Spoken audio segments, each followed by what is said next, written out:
semester 3 kelas D.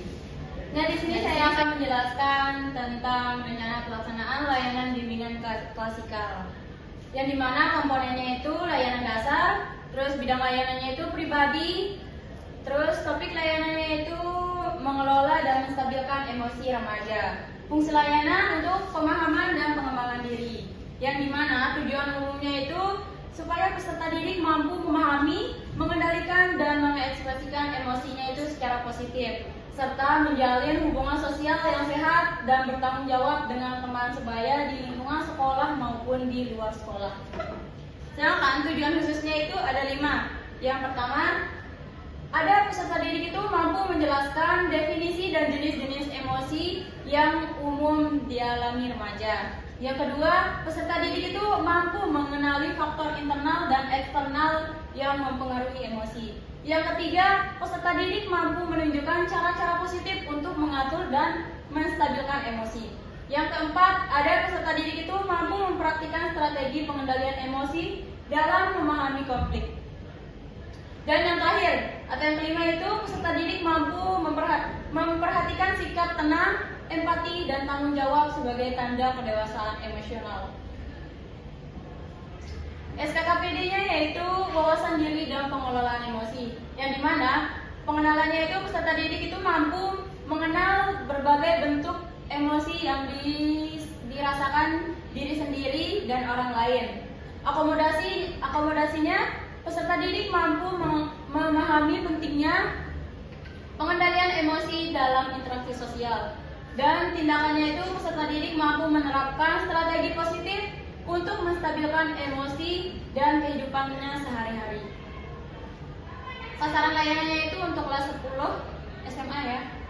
Nah, waktu layanannya itu 2 kali pertemuan, yaitu kali 45 menit. Metodenya itu dengan ceramah interaktif, diskusi kelompok, curah pendapat, serta refleksi diri. Medianya ada laptop, proyektor, speaker, video pendek, lembar kerja peserta didik atau LKPD, spidol, dan sticky note. Nah, pelaksanaannya itu ada 2 tahap, yaitu tahap awal, durasinya itu kurang lebih 5 menit, yang dimana pernyataan tujuannya itu dimana guru BK itu membuka kegiatan dengan salam seperti Assalamualaikum warahmatullahi wabarakatuh, gimana kabarnya hari ini, gitu ya. Terus dengan doa, kita berdoa sesuai kepercayaan masing-masing. Yang ketiga dengan menggunakan ice breaking. Ice breakingnya itu kayak gimana? Misal tepuk semangat. Tepuk semangat yang pertama. Tepuk semangat. Semangat. Gitu ya teman-teman. Terus yang kedua, menumbuhkan suasana akrab dengan menanyakan kabar peserta didik. Kayak misalnya contohnya, kayak gimana kabarnya hari ini? Apakah kalian baik-baik saja atau gimana gitu. Yang ketiga, menyampaikan tujuan layanan dan manfaat kegiatan. Nah, di sini tuh nanti kita akan menyampaikan di mana sih kegiatan yang akan kita lakukan, terus tujuannya itu untuk apa saja gitu. Yang kedua, penjelasan tentang langkah-langkah kegiatan. Menjelaskan langkah-langkah kegiatan layanan yang meliputi pengenalan topik, diskusi kelompok, presentasi hasil, dan refleksi akhir. Yang kedua, menyampaikan tugas dan tanggung jawab peserta didik, yaitu aktif berpartisipasi dalam diskusi, terus menghargai pendapat teman, serta menuliskan refleksi pribadi di akhir kegiatan. Dan yang ketiga, melakukan kontrak layanan atau kesepakatan bersama. Misalnya, hari ini kita akan belajar bersama tentang cara mengelola emosi dan membangun hubungan sosial yang baik selama 1 jam. Nanti kita sepakat ya untuk mengikuti kegiatan dengan sungguh-sungguh, terus saling menghormati dan menjaga kenyamanan kelas. Terus yang C, mengarahkan kegiatan atau konsolidasi. Guru BK itu menjelaskan pengantar tentang pentingnya pemetaan emosi.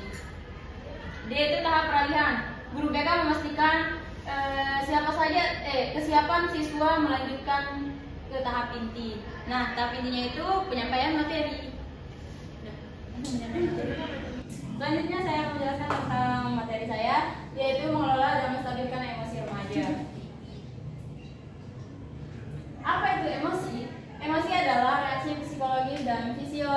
yang kompleks yang terjadi sebagai respon terhadap rangsangan dari luar maupun dari dalam diri seseorang. Nah, dalam kehidupan remaja, emosi itu berperan sangat penting karena masa remaja itu merupakan periode perkembangan yang penuh dengan perubahan fisik, psikologis, dan sosial yang signifikan.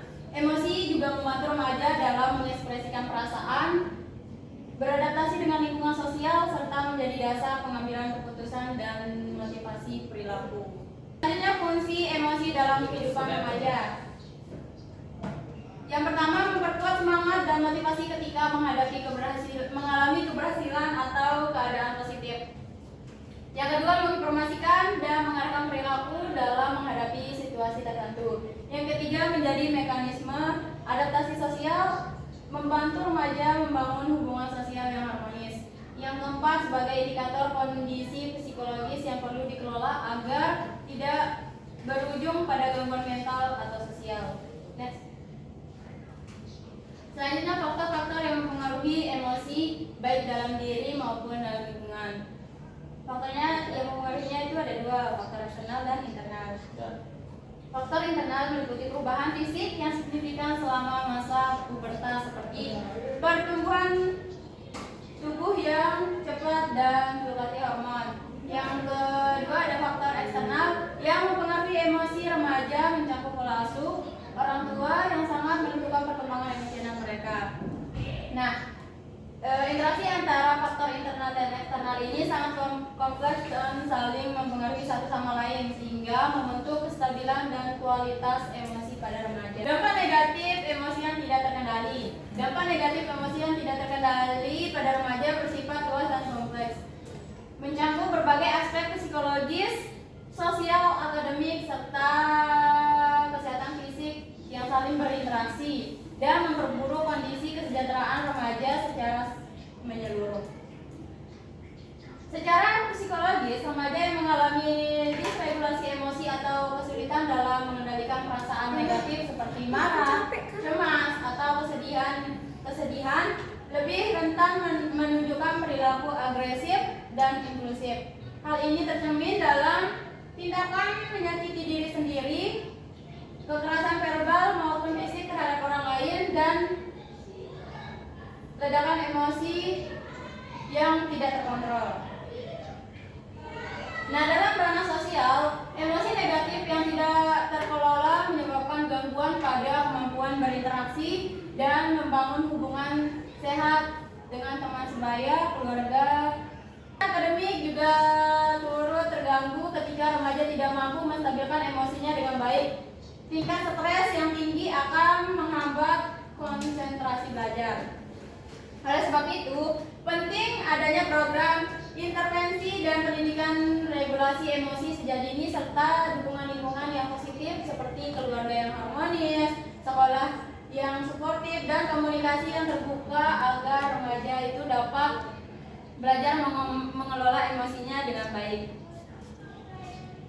Strategi yang efektif dapat digunakan oleh remaja untuk mengelola emosi secara positif. Yang pertama ada teknik pernapasan dalam, kayak kalau kita lagi emosi tarik nafas gitu.